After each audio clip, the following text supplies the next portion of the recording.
O Bitcoin pode voltar para sua máxima histórica ao longo desses próximos meses? Será que a gente está vendo o início de uma recuperação do mercado cripto, do Bitcoin como um todo, até os 110 mil dólares?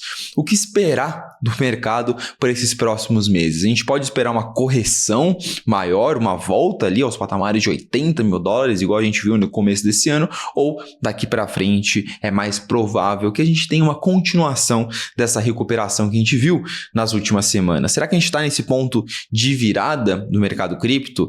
Cara, essa é a dúvida que eu mais venho recebendo, né? Muito provavelmente a dúvida que você também tem aí na sua cabeça. Muitos investidores, muitos assinantes, muitos clientes, muitas das pessoas que me acompanham aqui no canal estão trazendo essas dúvidas, porque o cenário está muito difícil de ler, está muito difícil de entender para onde vai o mercado. Então é isso que a gente vai fazer no vídeo de hoje. Esse é um vídeo de quem gosta de entender ciclos de mercado, de quem gosta de entender de fato a macroeconomia e como que a macroeconomia no mundo, os fatores macroeconômicos afetam o mercado cripto. Esse daqui não é um vídeo em que eu vou abrir um gráfico e falar aconteceu exatamente assim 4 anos atrás e é o que vai acontecer agora. Esse não é um vídeo em que eu vou falar que a alt season tá prestes a começar e que você tem que comprar tudo e vai ganhar um monte de dinheiro e vai ficar rico da noite pro dia. Esse não é um vídeo que eu vou prever exatamente o que vai acontecer com o preço do Bitcoin daqui 2 dias, daqui 2 semanas, daqui 2 meses. Porque a grande verdade é que quem diz que consegue prever esse tipo de movimento tá se enganando e tá te enganando. Esse é um vídeo de quem realmente gosta de estudar o mercado cripto. E se você gosta de estudar o mercado cripto, se você gosta de entender o mercado de verdade, investir do jeito certo no mercado cripto, cara, o canal aqui é feito para você. A gente tá com o canal há pouco tempo aqui, pouco mais de 4 meses, mas estamos com um resultado bem legal, chegando aos 10 mil inscritos aí, então enquanto roda a vinheta, considere se inscrever aqui no canal também.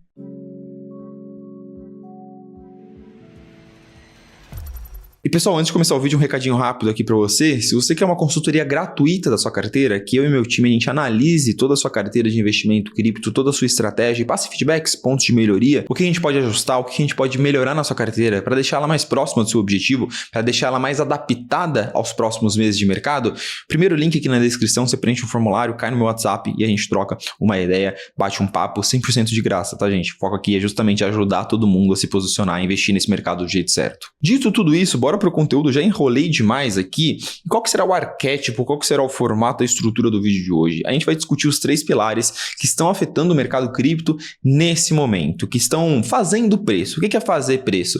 Fatores que acontecem no mundo e que interferem, influenciam no preço do mercado cripto, principalmente no preço do Bitcoin. E aqui a gente tem 3 pilares muito claros.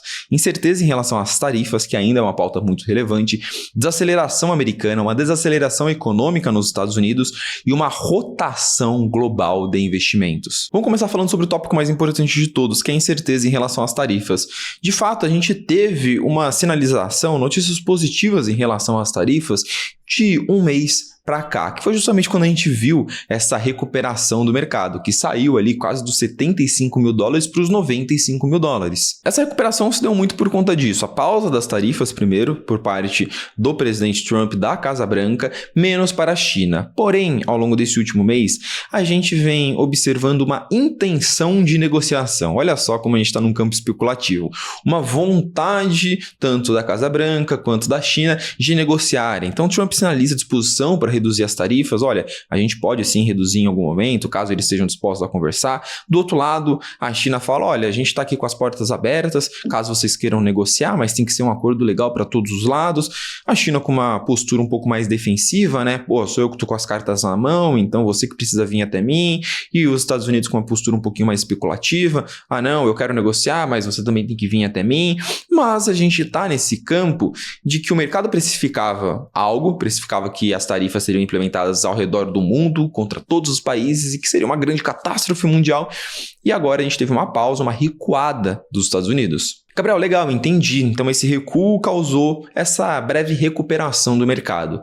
Mas será que isso daqui é suficiente para uma recuperação mais longa, para uma recuperação de longo prazo, para a gente ver o Bitcoin acima de 100, 110 mil dólares? Será?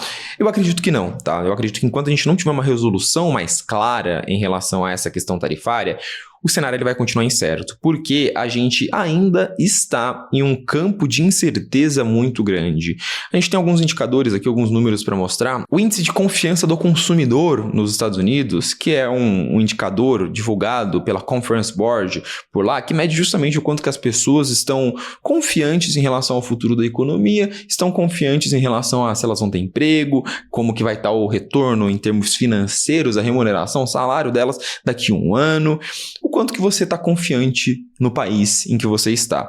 E esse indicador ele caiu ali para o menor patamar desde o Covid, na verdade o menor patamar ali na série histórica desde 2014, uma queda muito relevante, a gente consegue ver ali em 2025, ou seja, toda a população do país bem desconfiada. E a gente não está falando aqui só de população, a gente está falando aqui também de uma perspectiva futura, até de um ponto de vista de investimento. Quando a gente pega, por exemplo, as previsões, o consenso das previsões de casas de research de investimentos, como é o caso da Bloomberg, por exemplo, a gente vê que do anúncio das tarifas até agora, a gente teve um movimento muito claro.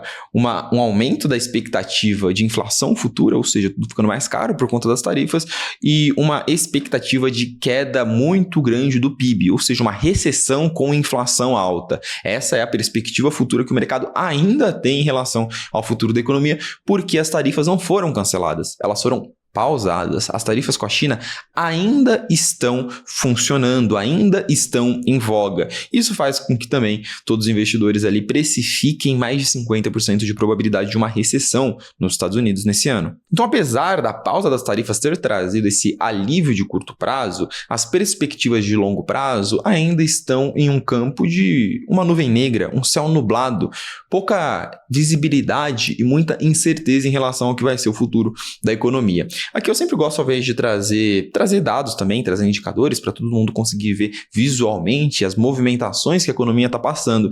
Mas eu também converso com muitos gestores, com muitos analistas, com muitos economistas. Já trabalhei em 3 casas de investimento, 3 gestores de investimento lá na Faria Lima, assim, eu era um Faria Limer lá em 2018, 2019, e graças a Deus eu fiz muitas amizades. Então eu conheço muitas pessoas que hoje são analistas, que são gestores de mercado. E ao longo dessas últimas semanas eu conversei com alguns desses meus amigos, esses especialistas, macroeconomistas mesmo, que entendem muito mais do que eu de tudo isso que está acontecendo e que estavam nos Estados Unidos, estão ainda lá nos Estados Unidos conversando com grandes casas de investimento, foram na conferência da Berkshire lá, que viram Warren Buffett anunciando sua aposentadoria e tudo mais.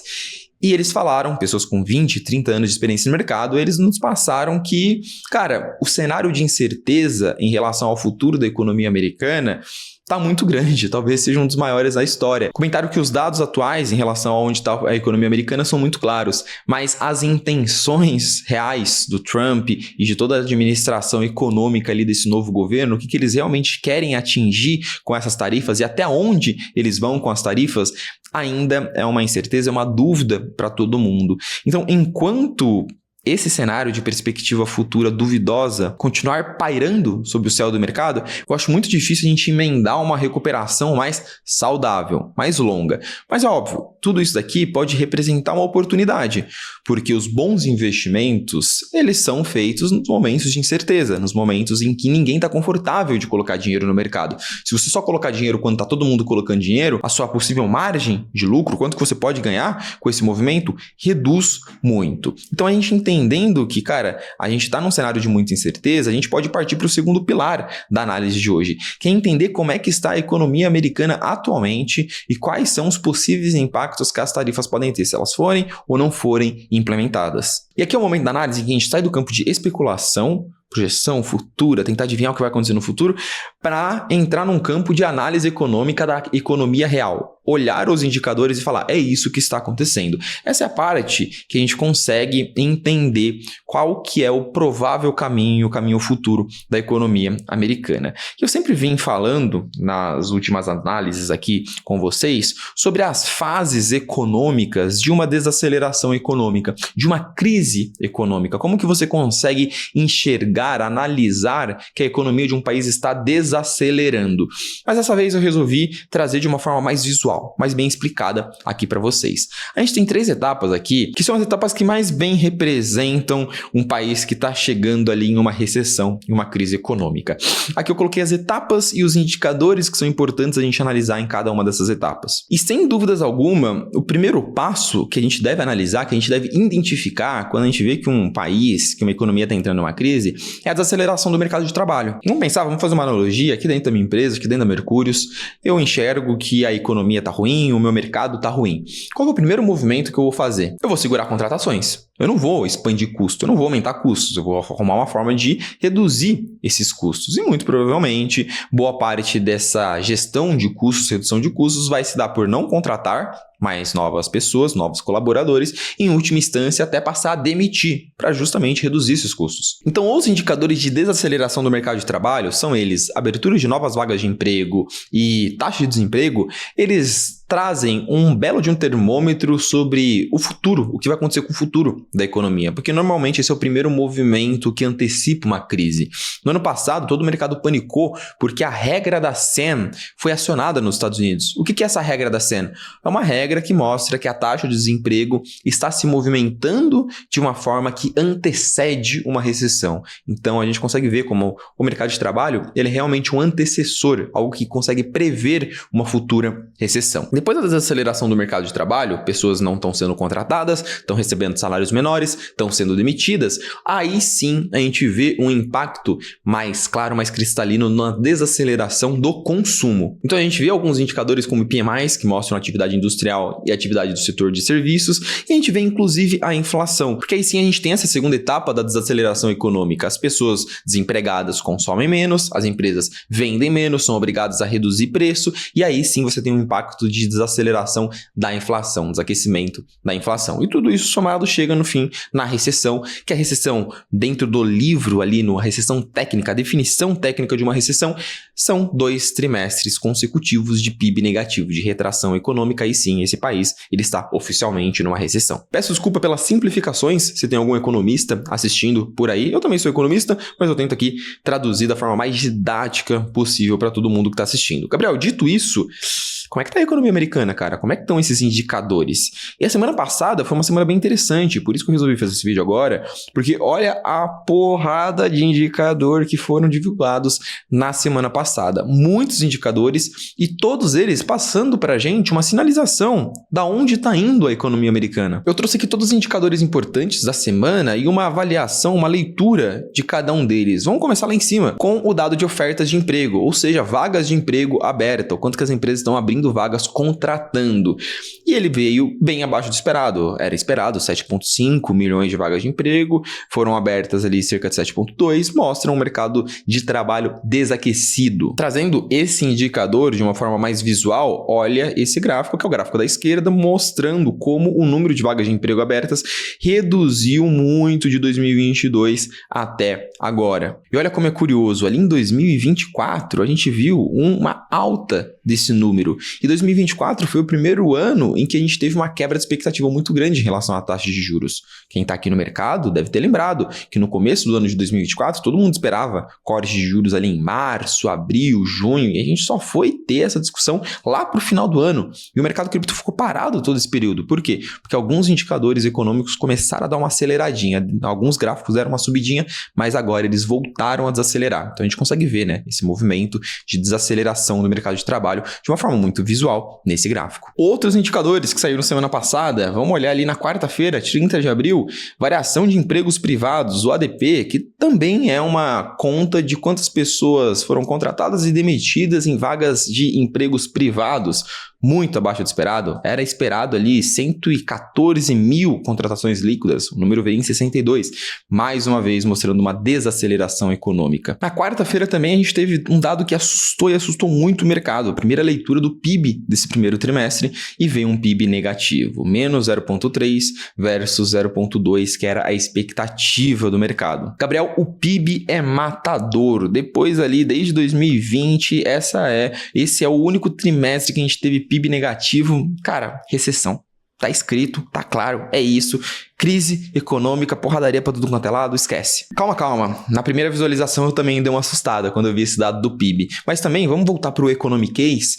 Dentro da fórmula do PIB tem um fator negativo, ou seja, ele reduz o número do PIB, que é o número de importações. Ou seja, quanto mais um país importa em um trimestre, menor é o seu PIB. Por quê? Porque o PIB é o produto interno bruto, não é o produto externo bruto. Você está mandando dinheiro para fora do país, não é produto interno bruto. Você tem que descontar isso. E o que aconteceu no primeiro trimestre dos Estados Unidos? Muita importação. Todo mundo importou coisa pra caramba, comprou uma porrada de iPhone, fez estoque de iPhone, porque vai que o preço aumente, né? Então, cara, essa leitura do PIB, tudo bem, o mercado tá desaquecendo, mas tem que tomar muito cuidado, tá? Tem que tomar muito cuidado de bater um martelo e falar PIB negativo, recessão, acabou.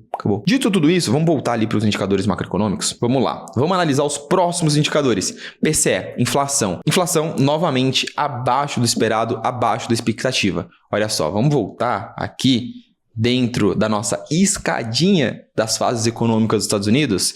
Ali, desaceleração do mercado de trabalho. Check. A gente está vendo essa desaceleração. Desaceleração do consumo. Inflação, check. Inflação também desacelerando. Vamos deixar visual de novo essa análise? Olha aqui a inflação, desde 2022, também desaquecendo, chegando próximo da meta ali do Fed. E olha de novo o movimentozinho safadinho de 2024. Olha ali 2024, a inflação voltando a subir. Todo mundo falando, opa, ia cortar juros, agora não vai mais, e agora ela voltando a cair de novo, e todo mundo falando, agora vai cortar juros. Então, dentro da nossa escadinha, inflação, check também para baixo. Voltando para o calendário macroeconômico da semana passada, muito agitado. Quinta-feira, pedidos iniciais de seguro-desemprego, ou seja, o fulano lá recebeu o tal do aviso prévio, você vai ser demitido. Aí ele falou, beleza, daqui um mês eu tô demitido, preciso pedir seguro-desemprego, né? Aí ele vai, pede o seguro-desemprego, aparece na estatística como um futuro desemprego. Ainda não entra na conta da taxa de desemprego, mas aparece ali acima da expectativa. Esperava-se 224 mil pessoas recebendo esse aviso prévio, pedindo o pedido de seguro-desemprego, veio 240 mil. Cacete, mercado de trabalho realmente não tá muito bom. PMI industrial, atividade do setor industrial nos Estados Unidos, também veio fraca. E aí foi se construindo na terça, na quarta, na quinta, uma bela narrativa de que opa, o negócio tá feio nos Estados Unidos. E aí na sexta-feira a gente teve o relatório de emprego, o payroll, que é o relatório mais importante, porque ele pega vários dados, ele agrega vários dados de emprego, número de vagas abertas, quantas pessoas foram contratadas e principalmente taxa de desemprego. Esse relatório ele vem junto com as taxas de desemprego e ele entrega um líquido ali ao redor dos Estados Unidos inteiro, quantas pessoas foram contratadas, menos quantas pessoas foram demitidas. E ele veio forte. Ele veio forte e a taxa de desemprego ela não veio acima da expectativa. Beleza, Gabriel, agora você confundiu a minha mente. O que isso quer dizer?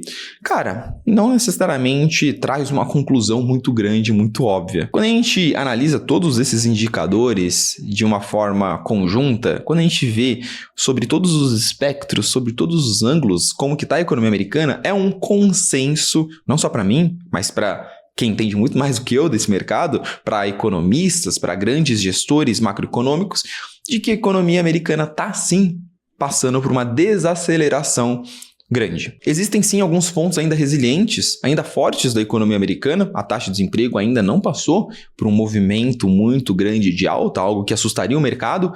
E ainda a gente não tem uma sinalização de que essa desaceleração irá causar uma recessão. Isso é muito importante, que fique claro para todo mundo. As principais dúvidas do momento são em torno da velocidade e da magnitude dessa desaceleração ao longo dos próximos meses.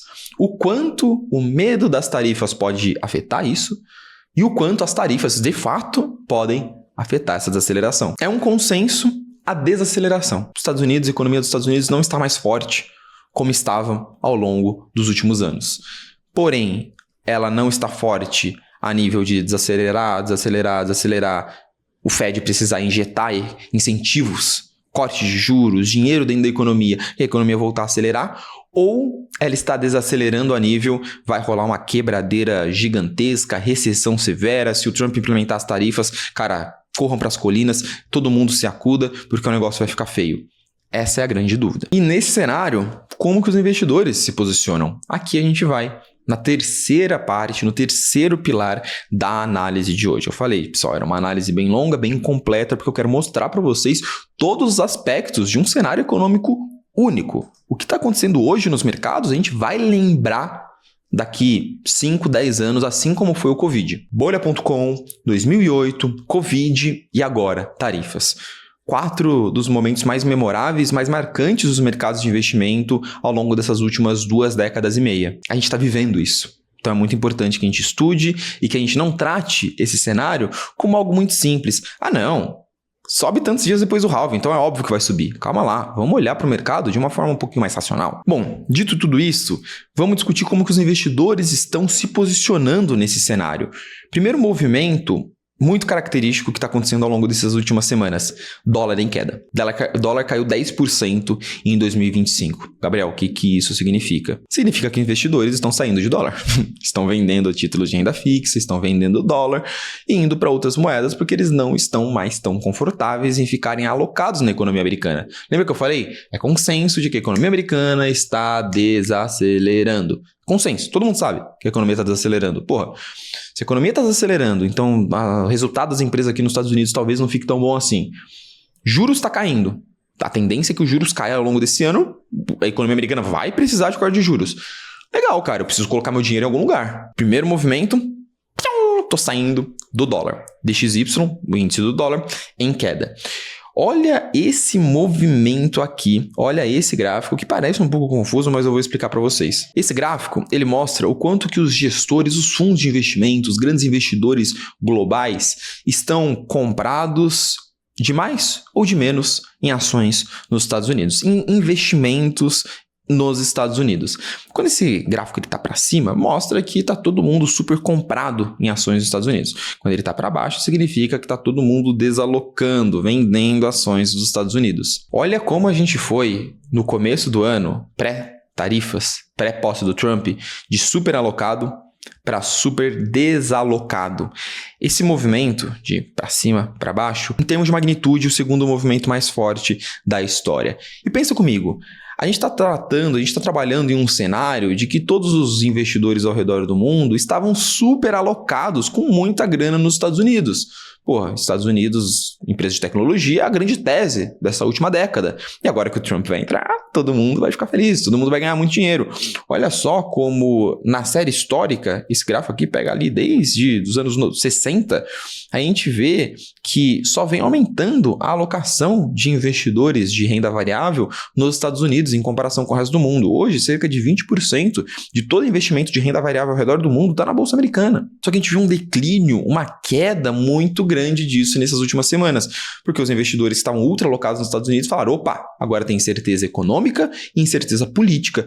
Vou tirar meu dinheiro daqui, vou tirar dinheiro daqui e vou rotacionar, vou colocar para outros investimentos ao redor do mundo, vou fazer uma rotação de capital global. Os efeitos disso, olha esse ETF aqui, o ETF EFA. O EFA ele é um índice que ele soma vários outros índices, é um conjunto de índices de bolsas ao redor do mundo, excluindo Estados Unidos. Então a gente tem ali bolsa europeia, bolsa asiática, bolsa América Latina, por exemplo. Olha o comportamento de preço do EFA no começo desse ano. E ele está aqui sendo comparado com todos os outros anos do EFA. E sabe o que ele está mostrando aqui?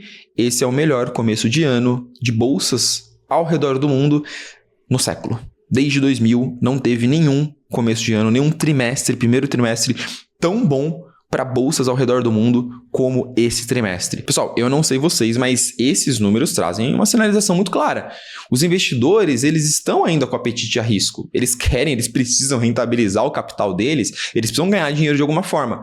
Só que eles não estão mais observando uma exuberância, um cenário de risco-retorno tão atrativo assim nos Estados Unidos, no dólar, em renda variável por lá. Então, o que eles estão fazendo? Tirando o dólar, jogando o dinheiro deles para outras moedas, para outros mercados e procurando outras opções de renda variável. Isso é claro que está acontecendo. É o melhor começo de bolsa de renda variável do mundo, ao redor do mundo no século. Então, os investidores, sim, estão com apetite a risco, só não estão com tanto apetite a risco nos Estados Unidos. Portanto, eles estão fazendo essa rotação de capital global. E aí, construir toda essa narrativa, toda essa linha de raciocínio para chegar na conclusão E o Bitcoin? E o Bitcoin, manezão? E o Bitcoin no meio dessa porradaria toda? Cara, a gente tá vendo um movimento bem interessante nesse último mês, que é um aumento grande da correlação do Bitcoin com o ouro e uma queda da correlação do Bitcoin com a Nasdaq e com a S&P. O Bitcoin é ouro digital. Calma, eu acho que a correlação do Bitcoin, ela tá muito mais relacionada a isso daqui, tá? A correlação do Bitcoin com o EFA, com esse ETF, também tá bem alta. Ou seja, essa recuperação do mercado de 75 para 95 mil dólares tem muito mais relação com isso, tá? Tem muito mais correlação com essa rotação global de investimentos, de busca por risco alternativo, busca por risco fora dos Estados Unidos. A grande questão aqui, meu parceiro, é como que essa correlação vai se dar para os próximos meses. Será que o Bitcoin ele vai continuar sendo visto, o mercado cripto como um todo, ele vai continuar sendo visto como um ativo de risco alternativo? Nessa busca por tirar capital dos Estados Unidos e buscar outros investimentos, será que o Bitcoin ele realmente pode continuar se beneficiando? Ou ele vai voltar a estar correlacionado com o Nasdaq e S&P? Cara, a gente está vendo várias bolsas ao redor do mundo, várias mesmo, pelo menos uma dezena de bolsas grandes ao redor do mundo renovando máxima histórica. Se esse movimento ele se prolongar para o Bitcoin, ele escorrer para o Bitcoin, a gente pode ver cripto renovando máxima histórica nos próximos meses. Pode ser sim que o Bitcoin ele seja o próximo passo nessa busca por risco de forma alternativa. Porém, a gente não pode ignorar os possíveis efeitos que a economia pode ter nessa percepção do mercado. E é por isso que eu desenhei 3 cenários daqui para frente, os possíveis cenários daqui para frente. Desenhei um cenário ruim, um cenário médio e um cenário bom. Cenário ruim: recessão econômica severa nos Estados Unidos. Provavelmente, se esse cenário se concretizar, ele vai se dar por uma concretização de tarifas acima do esperado pelo mercado, tá? De acordo com tudo que vem se desenhando atualmente, essa recessão nos Estados Unidos ela só vai vir no formato de uma crise rápida e muito severa se a gente tiver um impacto muito grande das tarifas na economia, tá? Caso contrário, muito provavelmente o cenário vai ser uma desaceleração gradual. Ou seja, nesse primeiro cenário de recessão econômica severa, não é só os Estados Unidos que vai rodar. A gente vai ter o impacto disso em todo o mundo. Então o investidor ele não vai tirar dinheiro dos Estados Unidos para colocar em outros lugares, porque vai estar todo mundo no mesmo barco. Muito provavelmente a gente vai ver um movimento generalizado global de aversão ao risco. Nesse cenário que esperamos, correções generalizadas de todos os mercados até a poeira baixar. Gabriel, beleza, cenário médio e ruim. Desaceleração econômica nos Estados Unidos, que não seja uma super desaceleração econômica, porém as tarifas sendo implementadas, mesmo que em menor magnitude, e causando um impacto positivo na inflação. Positivo eu digo causar um aumento na inflação, que seria negativo para os mercados. Nesse cenário de uma crise econômica nos Estados Unidos, a desaceleração de consumo, de mercado de trabalho, taxa de desemprego aumentando, tudo isso continuar, igual já está acontecendo, mas a inflação permanecer em alta, o que a gente deve observar? Cortes de juros. A gente deve observar cortes de juros porque a prioridade do Fed entre taxa de desemprego e inflação é o desemprego. O Fed não vai deixar o desemprego subir muito, mesmo que seja necessário lidar com a inflação mais alta. Porém, a gente não vai ter cortes de juros muito agressivos, muito rápidos, uma injeção muito grande de dinheiro na economia. Vai ser tudo feito de uma forma mais moderada. E isso pode fazer com que a recuperação do mercado seja mais longa, mais lenta. Por fim, o melhor cenário de todos, o cenário que todo mundo aqui vai ficar muito feliz, Bitcoin 150 mil dólares esse ano. Desaceleração econômica e inflação em queda, que é o melhor cenário possível e é o que está acontecendo nesse momento, tá? Óbvio, eu não sou aqui um macroeconomista para tentar prever a direção da economia americana. Os melhores economistas do mundo não conseguem fazer isso. Não sou eu aqui, da Vila Mariana, em São Paulo, que vou conseguir fazer. Os indicadores atuais mostram que a economia está indo nesse sentido. Desinflação, inflação caindo, taxa de desemprego ainda estagnada, mas todos os outros indicadores mostrando uma desaceleração.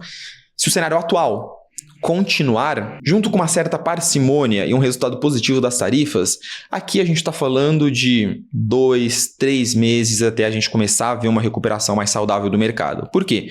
Poeira baixando na questão de tarifas e do outro lado todo mundo falando: Fed, beleza, você estava enchendo o saco por causa das tarifas, não cortou juros até agora está atrasado. A gente está entrando numa crise, corta a porcaria dos juros. E aí a probabilidade de corte de juros em junho, julho, setembro começa a aumentar e começa a aumentar bastante. E aí, muito provavelmente, ao longo dos próximos 3 meses, a gente já começa a ver esse movimento de corte de juros e uma busca por reacelerar, por reanimar a economia americana.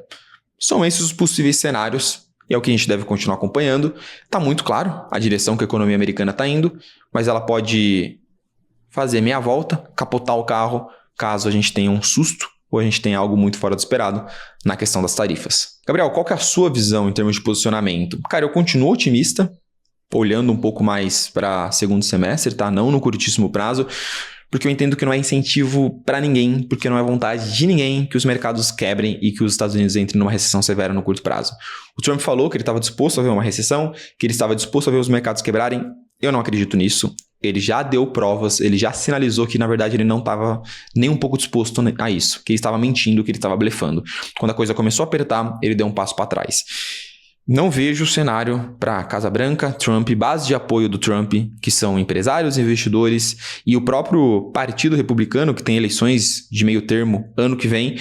Eu não vejo cenário possível que esses caras queiram uma quebra generalizada dentro dos mercados, dentro das economias, para acabar com a popularidade deles, para acabar com a eleição do ano que vem e para ferrar com o resultado das empresas cujos CEOs estavam dentro da posse do Trump, apoiando, servindo como base de apoio para o seu governo. Por isso que eu sigo otimista, não sigo super alocado no curto prazo, porque eu entendo que se eu quiser me posicionar ultra agressivamente agora, comprar um monte de altcoin, pode sair uma notícia ruim, um tweet, um post sobre o Trump daqui 10 minutos e isso ferrar com a minha carteira. Então eu sigo bem posicionado ali para não sofrer muito no curto prazo, mas comprado porque eu vejo o cenário para o Bitcoin renovar as máximas históricas e buscar patamares mais elevados de preço no segundo semestre, principalmente dentro desse conjunto, desse cenário de juros mais baixos nos Estados Unidos e busca por investimentos alternativos. Mas essa é a minha opinião. Eu quero saber a sua opinião, cara. Comenta aqui embaixo tudo o que você acha em relação a isso. Eu sei que o vídeo foi muito longo, peço desculpa por isso,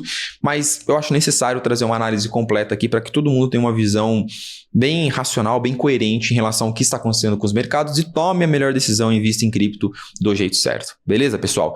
Se você gostou do vídeo, se você acha que vale a pena, likezinho aqui embaixo. O YouTube está com uma funcionalidade nova, chama Hype. Você pode achar o botão aqui, depois de você dar o like, você vai achar esse Hype.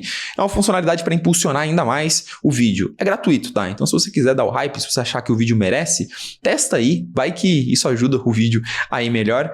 E lembrando também que se você quiser o meu acompanhamento mais particular, personalizado, eu e meu time do seu lado, montando carteira para você, direcionando pontos de compra, pontos de venda. Se você quiser lives exclusivas comigo, direcionamento sobre airdrops, quais estratégias de DeFi fazer, segundo o link aqui da descrição, você entra em contato também comigo, com o meu time, para a gente discutir se o meu acompanhamento aqui vale a pena, faz sentido para sua realidade. Beleza, pessoal? Sem mais enrolações, não vou demorar mais. Até o próximo vídeo.